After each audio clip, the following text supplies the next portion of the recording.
नमस्कार, यो एभी न्यूज खबरको संकेत हो।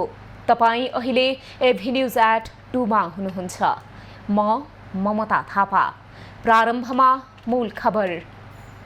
सुन तस्करी प्रकरणमा ठमेलको एक होटलबाट एकजना पक्राउ, टोखामा रहेको सुन गाल्ने कारखानामा सील।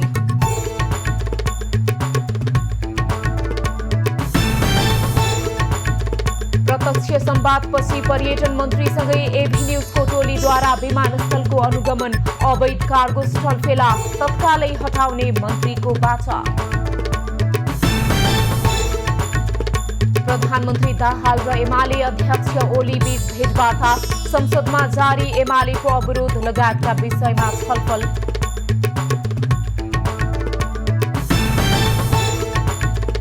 सरकारले कृषि ऐन ल्याउन लागेको कृषि मन्त्री भुसालको भनाई, ऐनले कानून अनुसार कृषि क्षेत्रलाई व्यवस्थित बनाउने दावी। कानून अनुसार चल्नुपर्छ कृषि क्षेत्र पनि। र विश्वकप फुटबलमा मोरक्कोद्वारा दक्षिण कोरिया 1-0 ले पराजित। जितसँगै मोरक्कोको नकआउट चरणमा पुग्ने सम्भावना कायमै।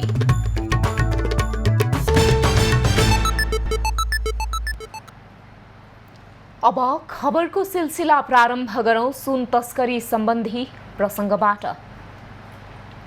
राजस्व अनुसन्धान विभागले ठमेलमा सञ्चालित होटल भियनामा छापा मारेको छ।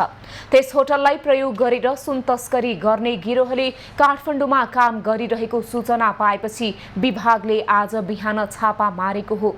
सो क्रममा विभागले नेपाली मूलका बेल्जियम नागरिक दावा छिरीलाई पक्राउ गरेको छ। उनी नेपालबाट बेल्जियम पुगेर त्यहीँको पासपोर्ट बनाई भिजिट भिसामा नेपाल आएको अनुसन्धानबाट खुलेको छ। उनीसँग नेपाली नागरिकता समेत रहेको खुलेको छ। यो सँगै सुन प्रकरणमा पक्राउ पर्नेको संख्या 18 पुगेको छ। विभागको टोलीले गैराती काठमाडौँको टोखामा पनि छापा मारेको थियो। विभागले प्रिफ्याबको घरभित्रै सुन गाल्ने र रिफ्रेम गरेर अर्कै स्वरूपमा परिणत गर्ने उद्योग भेटिएपछि छापा मारेर सिल गरेको हो। पक्राउ परेका मध्ये एक आरोपीको बयानका आधारमा विभागको टोली उद्योगसम्म पुगेको हो। सो स्थानमा विभागको टोलीले आगो बाल्नका लागि राखिएका काठका धुलोका बोराहरू, सुन गाल्न प्रयोग हुने मेसिन, एसिडका बट्टाहरू, गालेको सुन पड्कने र राख्ने ह्यान्डल लगायतका सामग्री बरामद गरेको बताइएको छ। सो स्थानमा कस्तो स्वरूपमा सुन परिणत गरिन्थ्यो भन्ने स्पष्ट भएको छैन। हङकङबाट ब्रेक सूभित्र लुकाएर सुन नेपालसम्म ल्याइए पनि भारतमा त्यही स्वरूपमा लैजाँदा जोखिम हुने भएकाले टोखामा लगेर स्वरूप परिवर्तन गर्ने गरिएको आशंका विभागको छ। साउन 2 गते त्रिभुवन अन्तर्राष्ट्रिय विमानस्थलको भन्सार जाँच पार गरेर बाहिरिएको 1 क्विन्टल सुन सिनामङ्गलबाट बरामद भएपछि विभागले छानबिन जारी राखेको छ। त्रिभुवन अन्तर्राष्ट्रिय विमानस्थलभित्रै अवैध कार्गो सञ्चालन भइरहेको फेला परेको छ। शनिबार एभी न्यूज खबरको विशेष संवादका क्रममा संस्कृति, पर्यटन तथा नागरिक उड्डयन मन्त्री सुदन किरातीले कार्गो सञ्चालनबारे अनभिज्ञता प्रकट गरेपछि तत्कालै मन्त्री सहितको टोली त्रिभुवन विमानस्थल पुगेको थियो। सो क्रममा अवैध कार्गो फेला परेपछि मन्त्री किरातीले तत्कालै हटाउने बाचा गरेका छन्। कार्यक्रमको बीचमा जनाएको प्रतिबद्धता पूरा गर्ने हो त? गर्ने हो। अहिले तत्काल भइहाल्छ। विमानस्थल जाउँ हामी। जाउँ। हस्, हुन्छ ल। यो कार्यक्रम हामी टुङ्ग्याउँछौँ। विमानस्थल जान्छौँ, सकेसम्म प्रत्यक्ष प्रसारण गर्छौँ। त्यो प्राविधिक ढङ्गबाट सकिएन भने यो के रहेछ हो या होइन मेरो आँखाले हेर्छु गएर राख्छौँ हामी। कानुन अनुसार के छ अनि कानुन अनुसार म अगाडि बढ्छु। हुन्छ, यहाँलाई धेरै धन्यवाद छ। अहिले सँगै जान्छौँ। विशेष संवादमा प्रत्यक्ष कुराकानी गर्दै गर्दा हाम्रा केही दर्शकहरूको गुनासो आएको थियो। त्रिभुवन अन्तर्राष्ट्रिय विमानस्थलको सेल्स काउन्टर अगाडि कुनै एउटा कार्गो कम्पनीले अनधिकृत रूपमा, गैर कानुनी रूपमा आफ्नो कार्यालय चलाइरहेको भन्ने खबर आइसकेपछि तपाईँ र हाम्रो कुरा अनुसार तत्काल जाउँ भन्नुभएको थियो। आइपुगेका छौँ, अब के गरौँ? जाउँ हेरौँ। ल, जे रहेछ त्यो सत्य तथ्य हाम्रा दर्शक समक्ष राख्छौँ हामी। त्रिभुवन अन्तर्राष्ट्रिय विमानस्थलको सेल्स काउन्टर अगाडि कुनै एउटा कार्गो कम्पनीले कार्यालय खोलेको गुनासो आइसकेपछि त्यसको बारेमा यथार्थ चेक जाँच गर्न हामी आएका छौँ। यो हेर्नुहोस्, कार्गो एन्ड कुरियर सर्भिस जुन यो हामी यहाँ देख्न सक्छौँ। भनेपछि अघि मैले फोटोमा देखाएको थिएँ नि यहाँलाई। चलिराखेको छ बहिनी। के हो यो? के को कार्यालय हो? हजुर यो cargo courier service cargo and courier service के गर्छ यसले यसले सामान पठाउने बाहिर अब यो के यहाँ राख्नका निमित्त यहाँले अनुमति लिएरै राखेको हो यो हजुर के थाहा छ यहाँको शुभ नाम अथवा यहाँलाई के थाहा छ त्यो भन्नुहोस् त हजुर तपाईँलाई यो बारेमा जानकारी भएसम्म के हो यो यसको बारेमा भनिदिनुहोस् न यो चाहिँ हाम्रो सामान पठाउँदाखेरि एयरलाइन्सको भन्दा अलिक सस्तो हुन्छ सस्तोमा प्राइसमा पठाइदिन्छ हामीले त्यही हो दर्शक हामी देख्न सक्छौँ सापासु एभिएसनको कार्गो एन्ड कुरियर सर्भिस हो यो एयरलाइनको भन्दा सस्तो हुन्छ भनिरहनु भएको छ हामीलाई अब यो गुनासो आइसकेपछि हेर्नुहोस् है हामी यो सत्य चेक जाँचका निमित्त आएका छौँ हामी कसैसँग आग्रह पूर्वाग्रह केही छैन हामीलाई यो कार्गो काउन्टर कुरियर सर्भिससँग पनि केही छैन हामीलाई हाम्रो दर्शकले एउटा गुनासो राखिसकेपछि हामी यो विषय लिएर आएका छौँ र यस्तो अन्तर्राष्ट्रिय अभ्यासमा विशेष गरी विमानस्थलको अभ्यासमा चाहिँ कुनै पनि अस्पतालको अपरेसन थिएटर अगाडि औषधि पसल खोले जस्तो हुन्छ यस्तो खालको कार्गो एन्ड कुरियर सर्भिसलाई यहाँ स्थान दिनु भन्ने खालका गुनासोहरू आएका छन् यस विषयमा हामीसँग कुराकानी गर्दै हुनुहुन्छ आफ्नो परिचय दिएर कृपया के हो विषयमा भन्नु म प्रताप तिवारी एयरपोर्ट जिएम उहाँहरूले यो पाएको चाहिँ यो कार्गो कुरियर सम्बन्धी लाइसेन्स हुन्छ हाम्रो ग्राउन्ड ह्यान्डलिङ निर्देशिका अनुसार पाएको लाइसेन्सको आधारमा उहाँले पाएको अहिले रिन्यू भएन रिन्यू नभएपछि हामीले खारेज गर्ने निर्णय गरिसकेका छौँ अब उहाँलाई चिठी आउँदैछ खारेज चाहिँ किन हो भन्ने प्रश्न हो रिन्यू नभएर रिन्यू किन भएन रिन्यू उसले चाहिँ एप्लाई गर्नु पर्थ्यो प्रक्रिया अनुसार गरेन भने सम्बन्धित कम्पनीले अप्लाई गरेन कुरो यही हो सत्य त्यही हो। भने यस्तो रहेछ स्थिति होइन अब के भन्नुहुन्छ ऐन कानुनभन्दा विपरीत गैर कानुनी ढङ्गले चलाएको छ भने यो भोलि उड्छ उहाँले भनि नै सक्नुभयो यो भोलि हट्छ भनेर यो पनि हट्छ मान्छे पनि म हटाउँछु होइन हट्ने विषय एउटा हो यदि यो अनधिकृत रूपमा यो काम भइरहेको रहेछ अब तपाईँले भन्नुभयो 6 महिना भइसक्यो तपाईँ अनधिकृत प्रमाण रहेछ भयो भने म भोलि नै मान्छे पनि हटाउँछु मान्छे हटाउने एउटा विषय हो यसको कारबाहीको दायरामा ल्याउनु पर्छ कि पर्दैन हो मान्छे नै हटाएर कारवाही गर्ने नि यो त भोलि हटिहाल्छ नि म सुशील पाण्डे सहित सम्पूर्ण हाम्रो टिम यतिखेर भने त्रिभुवन अन्तर्राष्ट्रिय विमानस्थलबाट प्रत्यक्ष रूपमा अहिले हामी रिपोर्टिङ गरिरहेका छौँ र बिदा चाहन्छौँ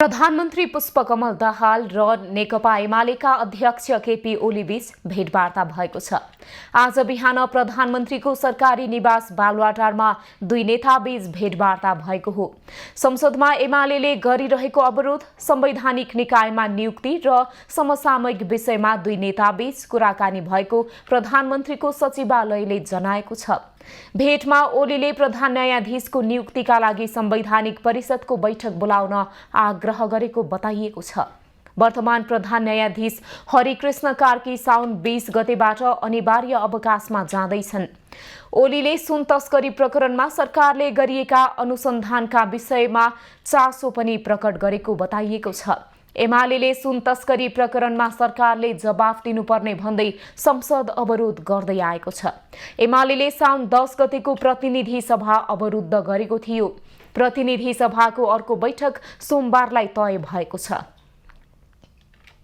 हुम्लाको 3वटा गाउँमा पहिरोले ठूलो क्षति भएको छ अविरल वर्षापछि गएको पहिरोले हुम्लाको सर्केगाड गाउँपालिका वडा नम्बर 2, 3, 6 र 8 मा पहिरोले ठूलो मात्रामा भौतिक क्षति गरेको हो पहिरोका कारण हुम्लाका 3 गाउँमा 950 घरधुरी जोखिममा परेका छन् सदरमुकाम सिमकोटबाट 32 कोट टाढा रहेका रादेउ उनापानी गिउसी र रिप गाउँमा शुक्रबार राति गएको पहिरोले पुल पुलिसा खेतबारी सडक खानेपानी र बाली नालीमा क्षति पुगेको छ पहिरोबाट घर जलविद्युत आयोजना बाटो लगायत संरचनामा पनि क्षति पुगेको छ रिप गाउँमा 2वटा खोलाको बाढी गाउँमा बसेपछि 25 जनालाई सुरक्षित स्थानमा सारिएको प्रहरीले जनाएको छ सिपगाड तर्नका लागि बनाइएका 3वटा काठे पुल पनि पहिरोले बगाएको छ तातोपानी लघु जलविद्युत आयोजनाको पावर हाउस र तातोपानीका कुण्डहरू पुरिएका छन् पहिरोले 18 किलोवाट क्षमताको तातोपानी लघु जलविद्युत र 15 किलोवाट क्षमताको रिपगाड लघु जलविद्युत परियोजनाको पावर हाउसमा क्षति पुर्याएपछि रिप र उनापानीका 615 घरधुरी बिजुलीविहीन भएका छन् शुक्रबार र शनिबार उक्त गाउँहरूमा पहिरो गएको हो गाउँमाथिको ठूलो पहाड चिराचिरा पर्न थालेकाले जोखिम कायमै रहेको स्थानीयको भनाइ छ। क्षति अनुगमन तथा उद्धारका लागि सदरमुकामबाट सुरक्षाकर्मीको टोली घटनास्थलतर्फ गए पनि सर्केगाड नपुग्दै चिसामूल भन्ने स्थानमा पहिरो गएपछि खारपुनाथको सुनखाडामा रोकिएका छन्। प्रहरी निरीक्षक राजन भट्टराई नेतृत्वमा गएको 70 जना सुरक्षाकर्मीको टोली सुनाखाडामा रोकिएको हो।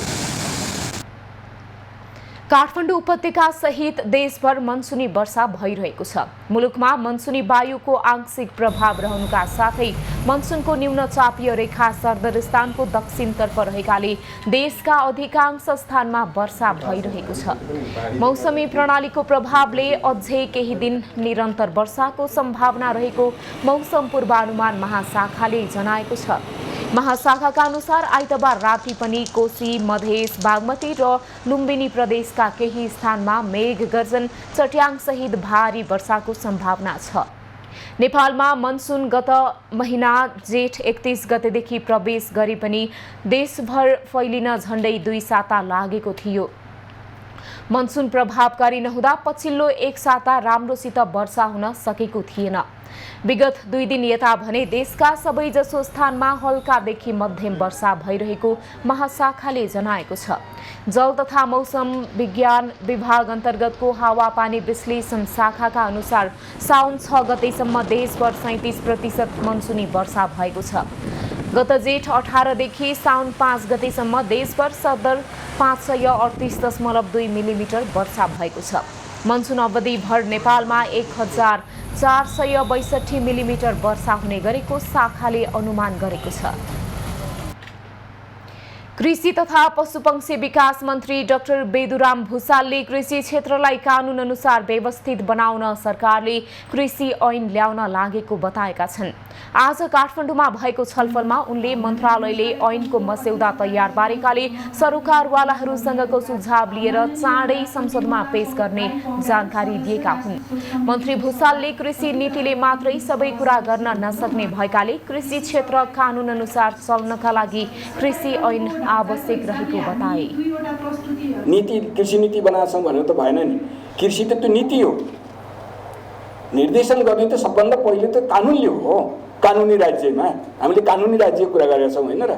हाम्रो संविधानले हामीलाई चाहिँ कानुनी राज्य प्रदान गरेको, कानुन अनुसार चल भनेको। त्यो कानुन अनुसार चल्नुपर्छ। यो कृषि क्षेत्र पनि कानुनविहीन तरिकाले चलेर हुँदैन। त्यस कारणले कानुन सबभन्दा पहिलो आवश्यकता, यो आवश्यकताबाट हामीले सुरु गर्नुपर्छ भन्ने कुरा हो।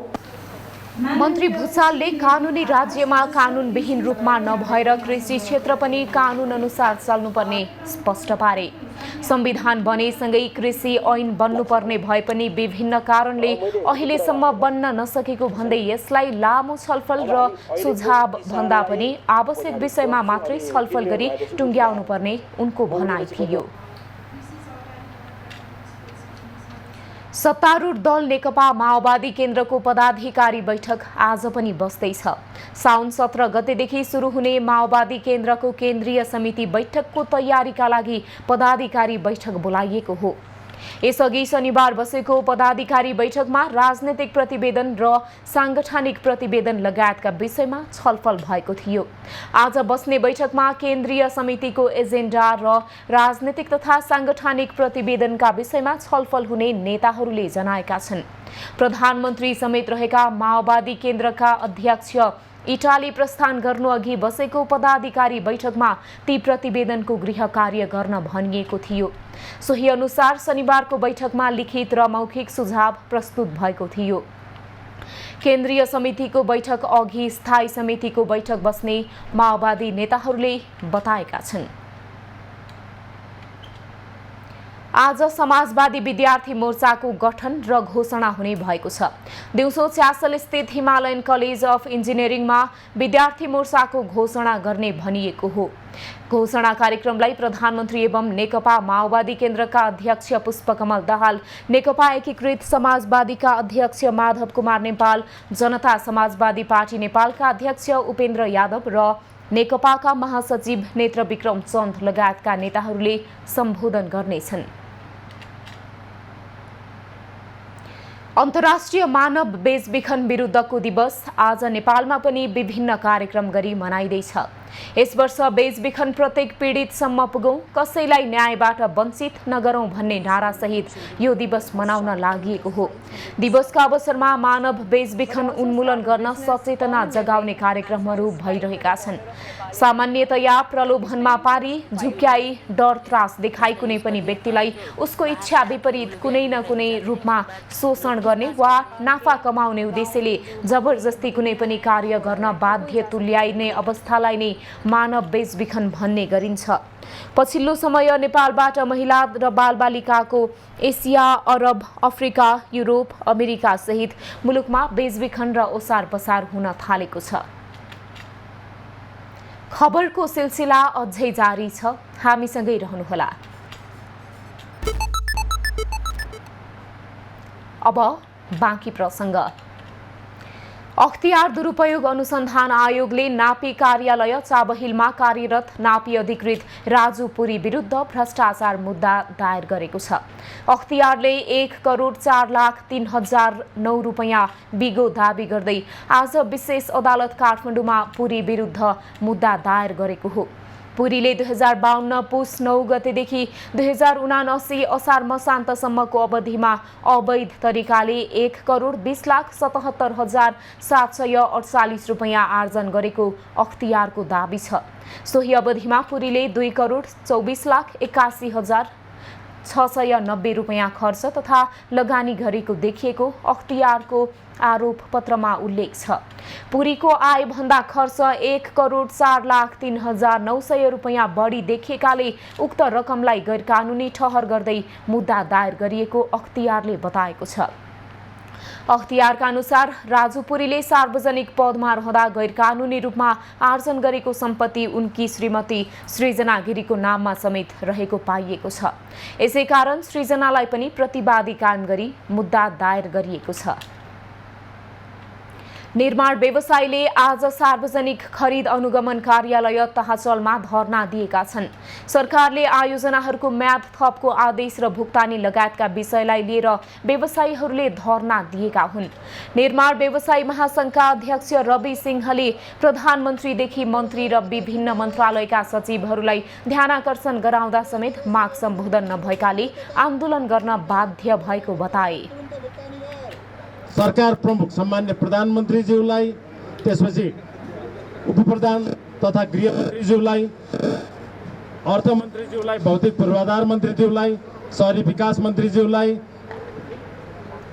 त्यस्तै गरेर ऊर्जा मन्त्रीज्यूलाई र खानेपानी मन्त्रीज्यूलाई, मुख्य सचिवज्यूलाई र सम्पूर्ण विकास मन्त्रालयका सचिवज्यूहरूलाई हामीले हाम्रा मागहरूको विषयमा र हाम्रा समस्याहरूको विषयमा विगत लामो समयदेखि अवगत गराउँदै गएका छौँ।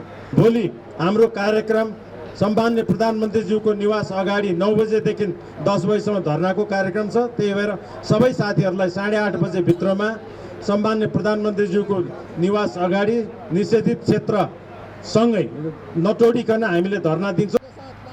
निर्माण व्यवसायीहरूलाई राज्यले गर्नुपर्ने भुक्तानी समेत प्रतिबद्धता अनुसार हुन नसकेको भन्दै व्यवसायी आन्दोलित भएका हुन्।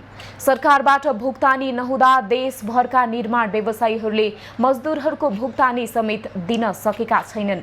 सरकारले निर्माण व्यवसायीहरूलाई भुक्तानी दिन नसक्दा व्यवसायीहरू चेक बाउन्समा समेत परेको बताइएको छ।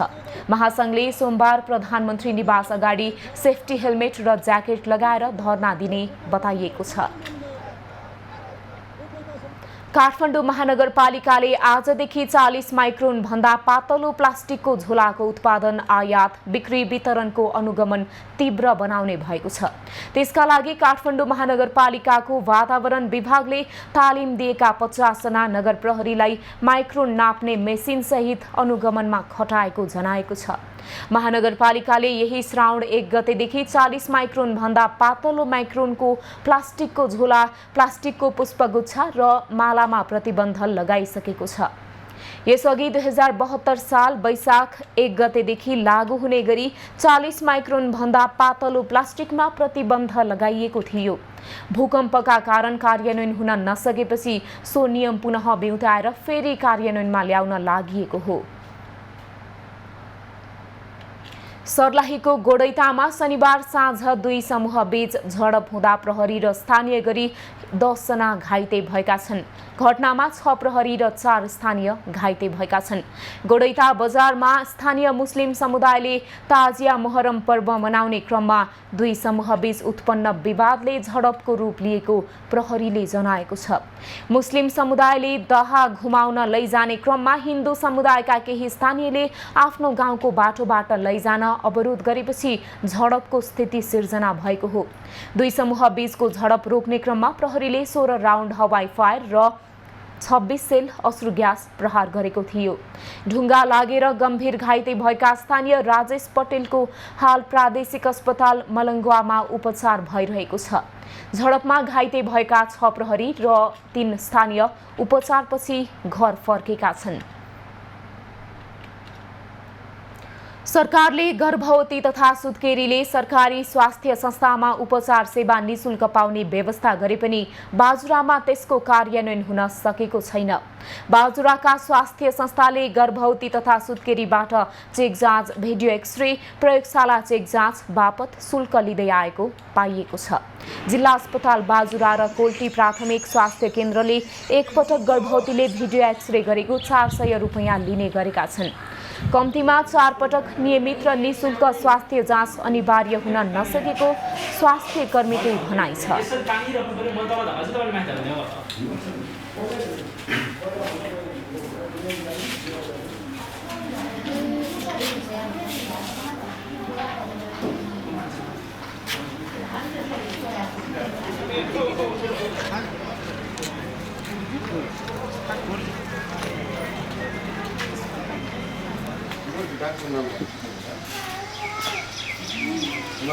आमा र नवजात शिशु सुरक्षा कार्यक्रम निर्देशिका विपरीत रकम लिएको भन्दै सेवाग्राहीले असन्तुष्टि व्यक्त गरेका छन्।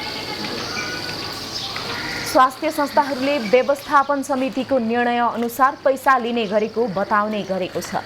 केही स्वास्थ्य संस्थाले अन्य परीक्षण निशुल्क गरे पनि एक्सरेको छुट्टै पैसा लिने गरेका छन्। बाजुरामा 4 वर्षमा 12 जना सुत्केरीको समयमा उपचार नपाएर मृत्यु भएको छ। 2076 सालमा 5 जना, 2077 सालमा 1 जना, 2078 मा 2 जना र 2079 मा 4 जना सुत्केरीको मृत्यु भएको तथ्याङ्क स्वास्थ्य कार्यालयसँग रहेको छ। खोटाङको हलेसी तुवाचुङ नगरपालिकामा पर्ने तुवाचुङ डाँडा किराँतहरूको उद्गम थलोका रूपमा चिनिन्छ। किराँतहरूको पुर्खा तोयामा, ख्यामा र रैछाकुले बसेको स्थानका रूपमा परिचित ऐतिहासिक तुवाचुङ डाँडाको उचित संरक्षण नहुँदा त्यहाँ रहेका पुरातात्विक वस्तुहरू बिग्रदै र हराउँदै गएका छन्। किराँतहरूको पुर्खाको रूपमा चिनिने तुवाचुङ डाँडा अहिले खण्डहर जस्तै बनेको छ। देशमा रहेका ऐतिहासिक सम्पदाहरूको संरक्षण गर्नुपर्ने चर्चा चौतर्फी चलिरहँदा तुवाचुङ डाँडाको संरक्षण भने सम्बन्धित निकायको ध्यान जान सकेको छैन। किराँतहरूको पुर्खा मानिने तोयामा, खियामा र रैछाकुले बसेको स्थानका रूपमा चिनिने यो डाँडालाई नेपालीहरूले लगाउने खाडी कपडाको उद्गम थलोको रूपमा समेत चिनिन्छ।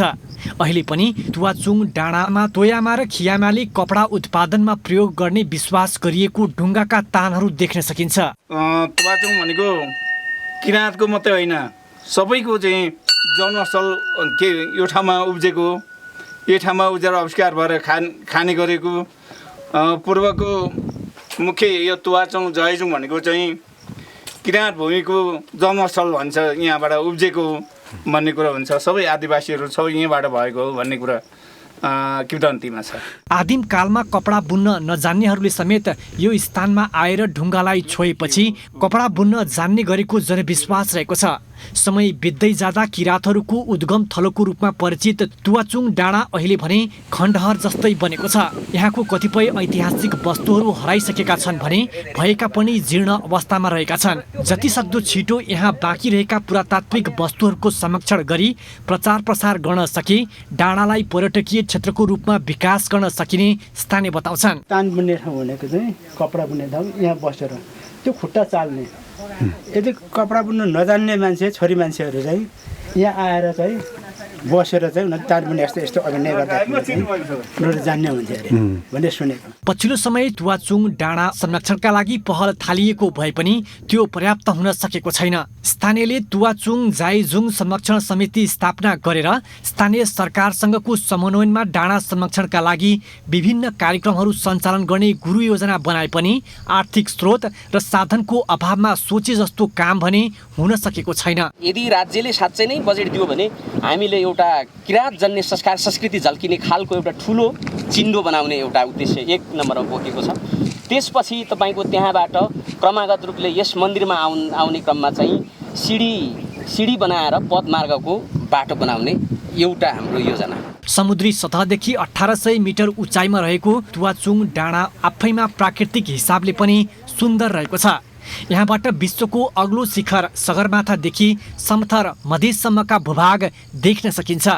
तसर्थ सम्बन्धित सबै पक्षले मिलेर पुरातात्विक वस्तुको संरक्षण गर्न सके तुवाचुङ डाँडा पर्यटकीय क्षेत्रको रूपमा विकास हुने प्रचुर सम्भावना देखिन्छ। पुष्प श्रेष्ठको रिपोर्ट। काठमाडौँको चन्द्रागिरी नगरपालिकामा रहेको मत्स्यनारायण मन्दिरमा पूजा गर्ने भक्तजनको घुइँचो लागेको छ। अधिक मास अर्थात् पुरुषोत्तम मासका अवसरमा मत्स्यनारायण स्नानसहित पूजा गर्न विभिन्न स्थानबाट भक्तजनको घुइँचो लागेको हो। हरेक 3 वर्षमा लाग्ने मलमास अर्थात् पुरुषोत्तम मासको अवसरमा मच्छिन्द्रनारायण मन्दिरमा 1 महिने विशेष मेला लाग्ने गरेको छ। श्रावण 2 गतेदेखि सुरु भएको मलमास मेला भर्न अहिले दैनिक हजारौं भक्तजन मच्छिनारायण मन्दिर पुग्ने गरेका छन्। पुरुषोत्तम मास समेत भनिने मलमासका बेला मच्छिनारायणमा गई स्नान गरी मालपुवा दान गरेमा भगवान नारायण खुसी हुने र परिवारमा सुख शान्ति छाउनुका साथै पाप नष्ट हुने धार्मिक विश्वास रहेको छ।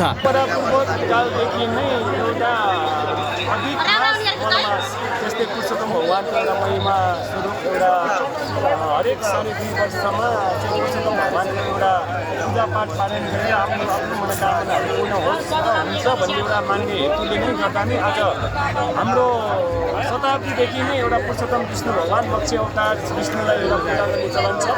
अधिक मास अवधिभर मच्छिनारायण मन्दिरमा पूजा गर्न देशभरका विभिन्न स्थानबाट लाखौं धार्मिक पर्यटकहरू पुग्ने गर्छन्। प्रत्येक 3 वर्षमा लाग्ने मच्छिनारायण मेलाको विशेष महत्त्व रहेकाले आफूहरू मन्दिर दर्शन र स्नानका लागि आउने गरेको भक्तजनहरूको भनाइ छ। एउटा धार्मिक आस्था हो। प्रत्येक 3 वर्षमा लाग्ने मेला हो यो चाहिँ। यसमा चाहिँ नि हाम्रो विष्णु भगवानले माछाको अवतार लिएर चाहिँ नि अवतार लिनुभएको हुनाले मत्स्यनारायण नै भयो। यहाँ चाहिँ नि यहाँ आएर एकचोटि मेलामा स्नान गरेर माछाको अवतार लिनु पर्दैन। हामी एउटा एउटा मुक्ति पाइन्छ भन्ने आस्थाले चाहिँ नि हामी यहाँ आउने गर्छौँ।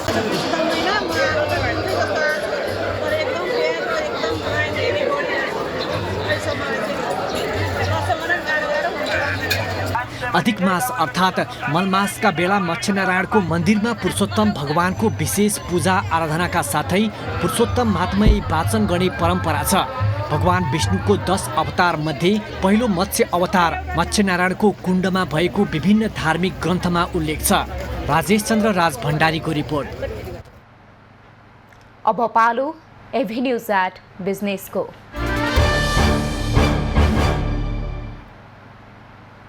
प्रधानमन्त्री पुष्पकमल दाहालले लगानी बोर्डलाई चुस्त प्रभावकारी तथा विज्ञहरूको ज्ञान एवं अनुभवलाई कार्यान्वयनमा लैजान सक्ने सक्षम संस्थाको रूपमा विकास गरिने बताएका छन्। आज बिहान लगानी बोर्डको कार्यालयबाट सम्पादन भएका कार्य विवरण सहितको वार्षिक प्रतिवेदन ग्रहण गर्दै प्रधानमन्त्री दाहालले यस्तो बताएका हुन्। लगानी बोर्डका प्रमुख कार्यकारी अधिकृत सुशील भट्टले अघिल्लो आर्थिक वर्षमा सम्पादन भएका कार्य सहितको प्रतिवेदन प्रधानमन्त्री समक्ष प्रस्तुत गरेका हुन्।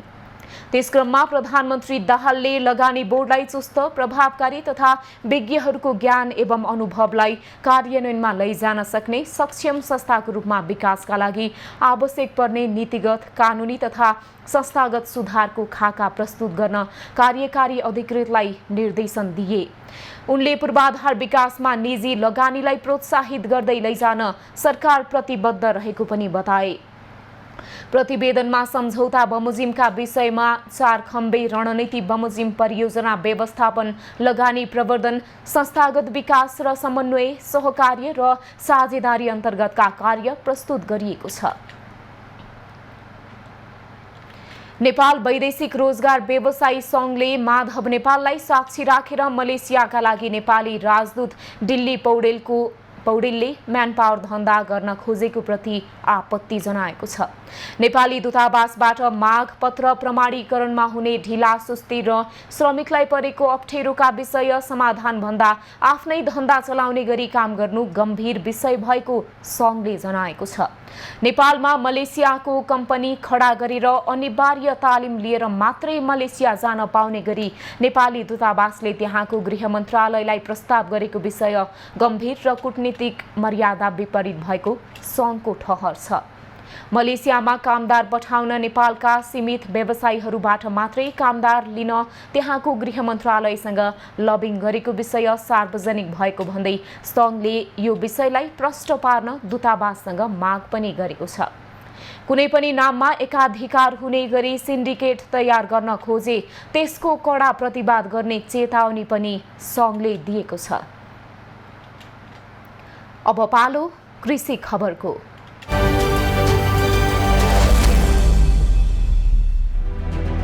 कृषि खबरको साथमा सम्पूर्ण कृषि सेवाको लागि agri Nepal soil to sale.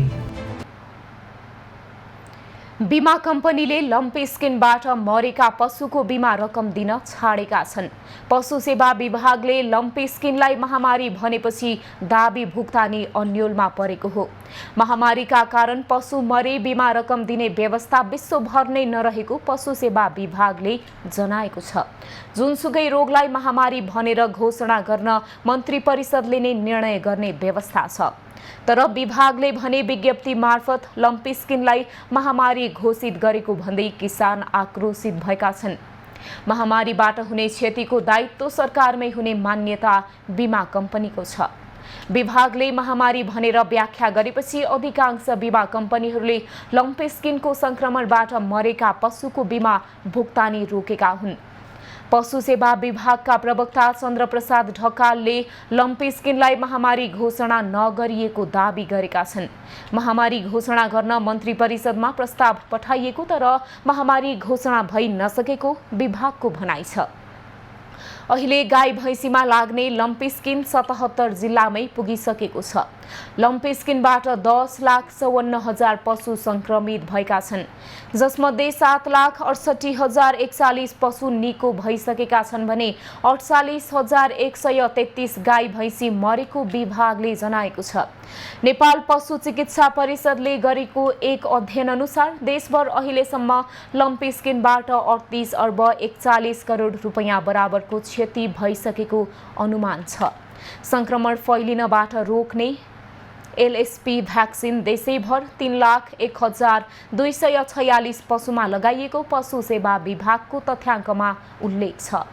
विभागका अनुसार हालसम्म करिब 11 लाख डोज खोप स्टक छ। निजी क्षेत्रका 4वटा कम्पनीले जोर्डन र टर्कीबाट लम्पी स्किन विरुद्धको खोप आयात गरेको विभागको भनाइ छ। सरकारले रोग नियन्त्रणका लागि हरेक स्थानीय तहलाई 1 लाख रुपैयाँ बजेट विनियोजन गरेको छ। संक्रमण दर फैलिँदै गए करिब 90 लाख डोज खोप आवश्यक पर्ने नेपाल पशु चिकित्सा परिषदको प्रक्षेपण छ। मनसुनी वर्षा नहुँदा महोत्तरी सहित मधेसका अधिकांश खेतहरू बाँझै छन्। साउनको दोस्रो साता बित्न लाग्दा पनि पर्याप्त पानी नपरेपछि रोपाइँ हुन नसकेपछि किसानहरू चिन्तामा छन्। कृषि ज्ञान केन्द्रका अनुसार साउन दोस्रो सातासम्म महोत्तरी सहित मधेस प्रदेशमा 40% मात्रै रोपाइँ भएको छ। जिल्लामा धान खेतको क्षेत्रफल 45,000 हेक्टर छ। त्यसमध्ये अहिलेसम्म स्यालो ट्युबवेल डिप बोरिङबाट महँगो सिँचाइ गरी 9,900 हेक्टर क्षेत्रफलमा मात्रै रोपाइँ गरिएको छ। महँगो लागत लगाएर रोपिएका रोपो पनि वर्षा नहुँदा सुक्न थालेका छन्। पानी अभावले धान खेतमा धाँजो फाटेका छन्। वर्षाको आसमा धानका ब्याड र बेर्ना छिप्पिन थालेपछि किसानले गाईबस्तुलाई खुवाउन थालेका छन्। अनावृष्टिको प्रभाव धान खेतीमा मात्रै नभएर समग्र कृषि क्षेत्रमा देखिएको छ। खडेरीले मकै र वर्षे कोदो खेती समेत सखाप भएको स्थानीय कृषकले जनाएका छन्। सुखाले मकैका बोट पहिलिन थालेपछि कृषकले चौपायालाई घाँस खुवाउन थालेका छन्। खबरको सिलसिला अझै जारी छ, हामीसँगै रहनुहोला। जापानिज प्रविधिमा सञ्चालित लिफ्ट, अटो टोयलेट, ज्याकुजीको प्रयोगमा डिलक्स तथा स्वीट रुमहरू, सेमिनार हल सहितको होटल सारा Pokhara, lake side 14 number street. Shivam cement, भरोसा अटुट सम्बन्धको। चीनमा हुन लागेको एसियाली खेलकुद एसियाडमा नेपालबाट 234 खेलाडीले सहभागिता जनाउने भएका छन्। राष्ट्रिय खेलकुद परिषद राखेपका सदस्य सचिव टङ्कलाल घिसिङले चीनको हाङझाउमा हुने एसियाडमा 234 खेलाडीले सहभागिता जनाउने जानकारी दिएका हुन्। हाङझाउमा आउँदो सेप्टेम्बर 23 देखि अक्टोबर 8 सम्म 19औं एसियाड खेलकुदमा यो पटक पदक जित्ने उद्देश्यले तयारी भई थालिएको सदस्य सचिव घिसिङको भनाइ छ। तयारी अलि राम्रैपूर्वक अगाडि बढिराखेको छ। वैशाख जेठ असाढ 3 महिना सकिसकेमा हाम्रो ट्रेनिङ विशेष प्रशिक्षणको चरण।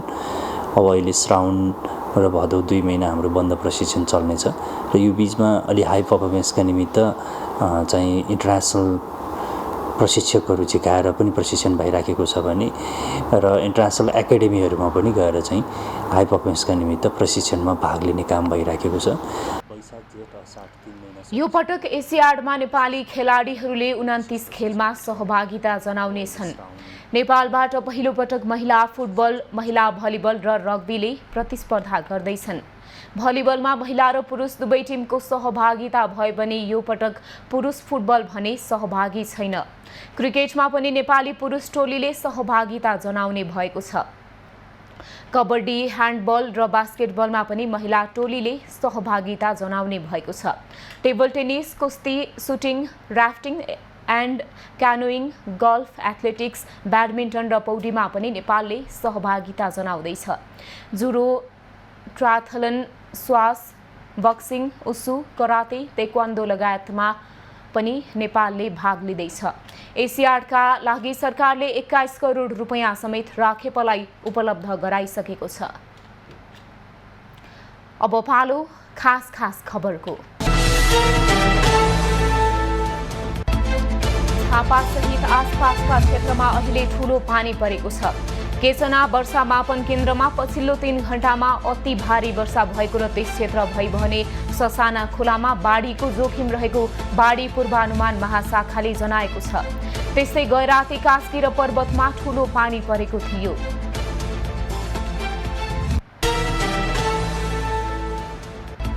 पूर्व प्रधानमन्त्री तथा नेपाल समाजवादी पार्टीका अध्यक्ष बाबुराम भट्टराईले कोशी प्रदेशमा सरकार निर्माणमा जटिलता देखिएको भन्दै मध्यावधि निर्वाचनमा जानु उपयुक्त हुने बताएका छन्। कोशी प्रदेश सरकार गठनका बारेमा रस्साकसी चलिरहेका बेला पूर्व प्रधानमन्त्री भट्टराईले मध्यावधि निर्वाचनको विकल्प सुझाएका हुन्।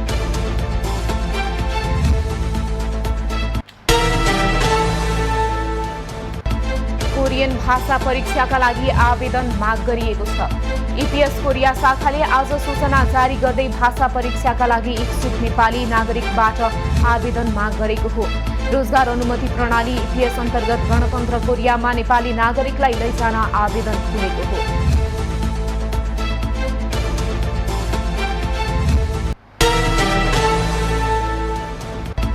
नेपाल प्रहरीले काठमाडौँको नयाँ बस पार्कमा यात्रुको झोला जथाभावी तानेर यात्रुलाई दुःख हैरानी दिने व्यक्तिलाई पक्राउ गरेको छ। प्रहरीले नयाँ बस पार्कबाट 10 जनालाई नियन्त्रणमा लिएको हो। नयाँ बस पार्कमा यात्रुलाई तानेर दुःख हैरानी दिने व्यक्तिलाई पक्राउ गरी कारबाही थालिएको प्रहरीको भनाइ छ।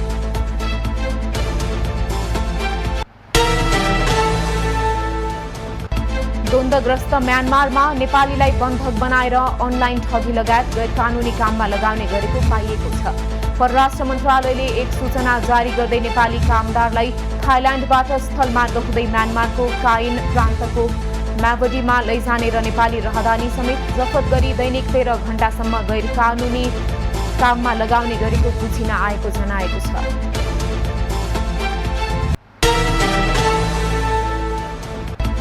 स्थानीय निर्वाचन 2079 खर्च विवरण नबुझाएर जरिवाना तिरेका उम्मेद्वारहरूको जरिवाना बापतको रकम फिर्ताको मागका सम्बन्धमा निर्वाचन आयोगले आवश्यक प्रक्रिया अघि बढाएको छ।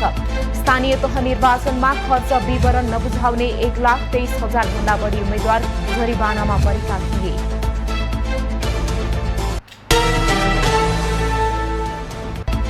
आवश्यक रकम अभावका कारण स्नातक र स्नातकोत्तर तहका सर्वोत्कृष्ट तथा विद्यावारिधि उपाधि हासिल गरेकालाई दिइने विद्याभूषण पदक वितरण यसपटक पनि अनिश्चित भएको छ। पदक वितरण 4 वर्षदेखि रोकिएको छ।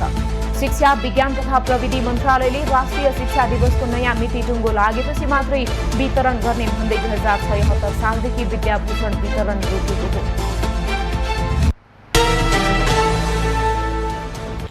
राष्ट्रिय गौरवका आयोजनाको संख्या 24 पुगेपछि 21वटा अपुरा छन्।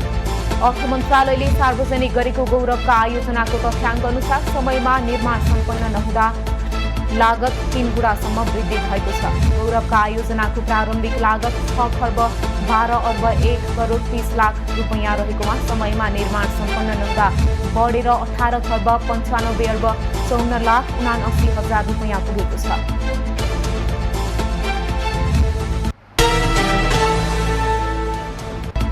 खर्च अनुसार राजस्वको अनुपात बढ्न नसकेपछि पछिल्लो समय बजेट प्रणालीमा सार्वजनिक ऋणको हिस्सा बढ्न थालेको छ।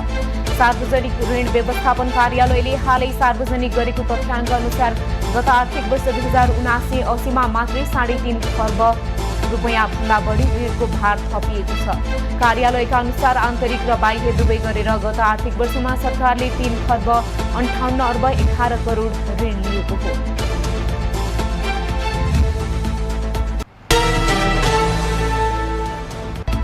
6 वर्षको अवधिमा बागमती प्रदेश सरकारको जम्मा 94 अर्ब 32 करोड 88 लाख 19 हजार रुपैयाँ फ्रिज भएको छ। प्रदेश सरकारले आर्थिक वर्ष 2074-75 देखि यता 6वटा आर्थिक वर्षमा ल्याएको बजेटको 36% फ्रिज भएको हो। 6वटा आर्थिक वर्षमा गरी प्रदेश सरकारले हालसम्म 2 खर्ब 64 अर्ब 44 करोड 13 लाख रुपैयाँको बजेट सार्वजनिक गरेको छ।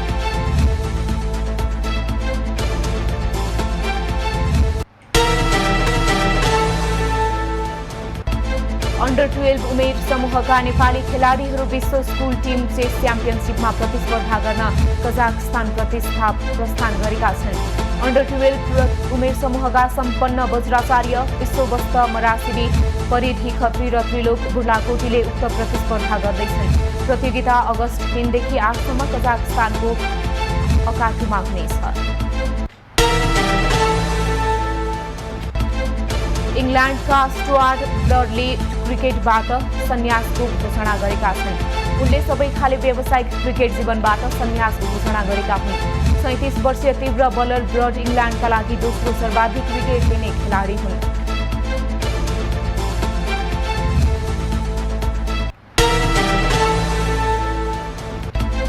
नेपाली मुक्केबाज पूरण राईले स्कटल्यान्ड प्रो बक्सिङ इभेन्ट जितेका छन्। उनले रायन कार्टलाई तेस्रो चरणमा टेक्निकल नकआउटको आधारमा पराजित गरेका हुन्। जितसँगै उनले युबिए स्कटल्यान्ड ट्राइबल वेट पनि जितेका छन्।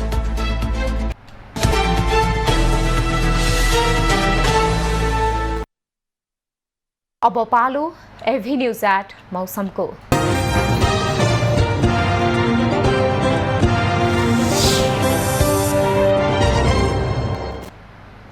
हाल देशभर आंशिकदेखि सामान्य बदलिरही गण्डकी प्रदेशका केही तथा बाँकी प्रदेशहरूका थोरै स्थानहरूमा हल्कादेखि मध्यम वर्षा भइरहेको छ। अपराह्न देशभर आंशिकदेखि सामान्य बदलिरहनेछ। बागमती, गण्डकी, लुम्बिनी र मध्य प्रदेशका केही स्थानहरूमा र बाँकी प्रदेशका थोरै स्थानहरूमा हल्कादेखि मध्यम वर्षाको सम्भावना रहेको जल तथा मौसम पूर्वानुमान महाशाखाले जनाएको छ। आज काठमाडौँ उपत्यकाको अधिकतम तापक्रम 26 डिग्री सेल्सियस र न्यूनतम तापक्रम 21 डिग्री सेल्सियस मापन गरिएको छ। आज देशभरको मौसम कस्तो रहला त हेरौँ देशका विभिन्न स्थानको मौसमी अवस्था।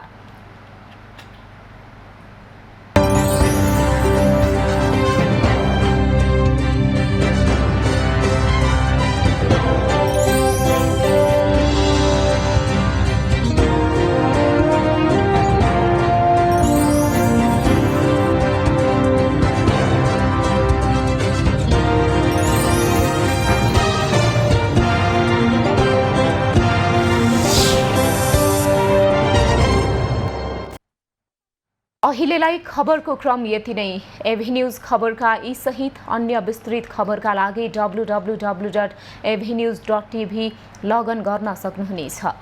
युट्युब, फेसबुक र ट्विटरमा पनि हामीलाई फलो गर्न सकिनेछ। खबरभित्रको खबरका लागि हेर्दै रहनुहोला एभी न्युज खबर।